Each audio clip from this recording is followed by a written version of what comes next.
All right, everyone, welcome back. Welcome back, and thank you for joining me. Always appreciate you checking out the newest, the latest, and the greatest of the oldest of the old when it comes to these cool toys.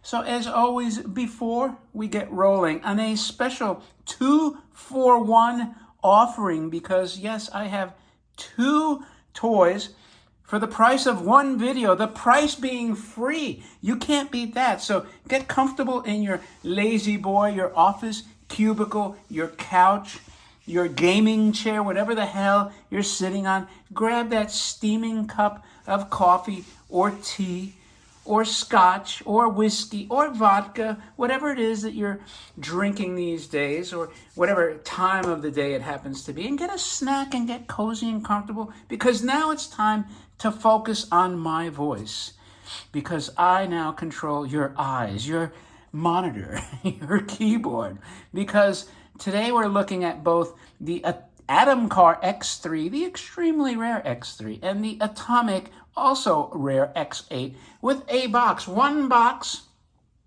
for the X8, but it's a reproduction box because, quite frankly, I don't know who has the original box for either of these toys. So if you have one, you know what I would say? Send me a message and I will buy it, and I will pay you a lot of dinero, of money, even crypto if you have one. So if you would like some Ethereum or Bitcoin, let me know you have this box, and I will transfer the adequate amount in crypto to your wallet, and we're good to go. Anyway, with that out of the way, and also please, if you're a lurker, subscribe, please. Let's start with I'm going to show you this reproduction box. It's a label box, and the image is a little fuzzy. It may not look fuzzy on the video, but it's a little fuzzy, and I could have done this, split it up into two videos, but I said, you know what, it gives me more content, but they would have been short, and these are so similar, why not compare them? So the maker is M, and they call it an atomic race car. So is it really a space car? That's up to you to decide. I would say it's a futuristic car for certain, and the fact that it's atomic makes it spacey. So let's look at the car. It's an absolute beautiful condition. You see the M logo. M stands for okay, Mr. Mackey, okay. Or the new Beavis and Butthead. What's that teacher there that is it not Mr. Garrison, that's the South Park. I forgot the teacher there, the hippie teacher on the new Beavis, which is brilliant, by the way. Check out the new Beavis and Butthead. They are funny as balls. If I can show you the white privilege skit on their new movie, I would do it. I don't know if they would copyright claim it, strike it, whatever. So I'm reluctant. But anyway, let's get back to this toy. Here's the beautiful fin. Here is the driver's head with his goggles on, because he knows he's going to be going very fast when he's atomic powered. It's a little weighty, I gotta say. It's a weighty car. Now look at this underneath. This is when you know it's in spectacular condition, when it doesn't have a lot of those wear marks here. Just some paint, a little bit of paint peeled off there. Friction drive is in the rear. That's why it has the hump here, just like we would have a transmission tunnel in our regular car as well. When you install a friction drive motor, you're gonna have a hump to accommodate it. And my guess is that at some point in time, it had a gel here and probably sparked right there. So this is missing the gel, and I'm not doing it fast enough to spark anyway, but it's just a beautiful design. And then you would just play around with it like this. I think these toys like this were extremely cheap, extremely cheap. So the survival rate was probably really, really low. Like that Buzz Bomber, the B-61. On BitChute, I had a tremendous comment, the type of comment that I really treasure. Somebody that had that toy as a kid. The dad bought it at an airport. And we actually, on the Alpha Drome website, I should make a whole video about Alpha Drome, but on the Alpha Drome website, Brian there, the founder, he dated it to 1955.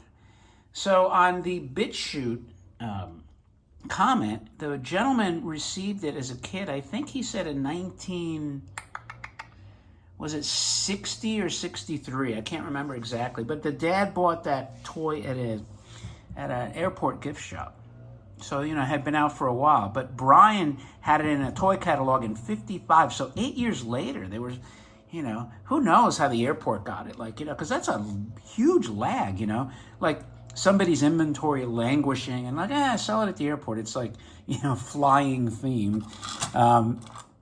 And then he talked about how he had it, played with it, and eventually destroyed it, put it in water, burned it in the garbage can like they used to do back in the day. But anyway, so now we're looking at the Atom car. Look at that, like with the motion lines on the script. That's pretty damn cool. I'm thinking the Atom car would be a little spacier. It looks like it has a rocket hood ornament on it. And it has like the earlier colors, that like beautiful green from the 50s, the red, the stars. The stars are aligning. He's also wearing his goggles. Those are my landscapers you might hear in the background. I was going to try to get a bunch of videos in, and in between when I put the toys on the floor, I had like 3 different contractors show up. I was like, damn. Anyway, here is the fins, also adorned with some nice detail work there. Now you can see there's a little touch of fading on the red, because my guess is that it would be this red here, and then it kind of faded a little bit to orange for some reason, not the fin. So you could see on the bottom, if it was like the true red, it'd probably be this red. But again, it's in really, really nice condition.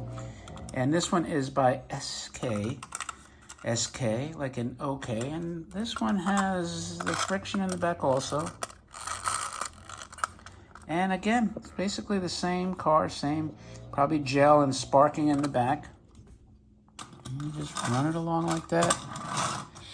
I don't even want to press down a lot on the wheels, but it's a good opportunity to see 2 beautifully rare, spacey cars, futuristic cars, side by side, so you could look at the differences, the details for yourself. And that's really all I want to say about these cars. So, you know what? If you like this type of stuff, these all tin, beautiful 50s lithographed, spacey cars, you know what? Thumb up the video, leave a remark. If you would happen to have a box for either of these, I would be indebted to you gratefully, and I'll pay you some serious buku bucks if you were to have original boxes for either the X3 or the X8. So you could let me know in the comments or even send me a message. And with that, as always, I appreciate your time, and let me know what you think of these things. With that, thanks again, and my friends, I'll talk to you later.